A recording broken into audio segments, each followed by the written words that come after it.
নমস্কার, আপনারা দেখছেন নববার্তা টুডে, সঙ্গে আছি আমি সুস্মিতা। ইংল্যান্ডকে হারিয়ে টি-20 বিশ্বকাপের ফাইনালে উঠেছে ভারত। ম্যাচ শেষে আবেগ ধরে রাখতে পারেনি অধিনায়ক রোহিত শর্মা। রোহিত শর্মা বলেন, ফাইনালে জিততে হলে ভালো ক্রিকেট খেলা ছাড়া কোনো উপায় নেই।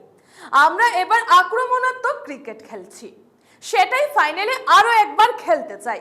ফাইনালে বিরাট কোহলি ওপেন করবেন বলে জানিয়েছেন রোহিত। তার মতে, বিরাট কেমন ক্রিকেটার তা আমরা সবাই জানি। খারাপ সময় কেটে যায়, ফাইনালে ওই ওপেন করবে।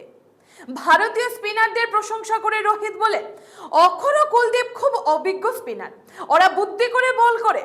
এই জয় আমাকে খুব স্বস্তি দিয়েছে। ভারত এদিন ইংল্যান্ডকে 20 রানে হারিয়ে টি-20 বিশ্বকাপের ফাইনালে উঠেছে, যেখানে রোহিত শর্মা 73 রানের ইনিংস খেলেন এবং অক্ষর প্যাটেল ও কুলদীপ যাদব 3টি করে উইকেট নেন।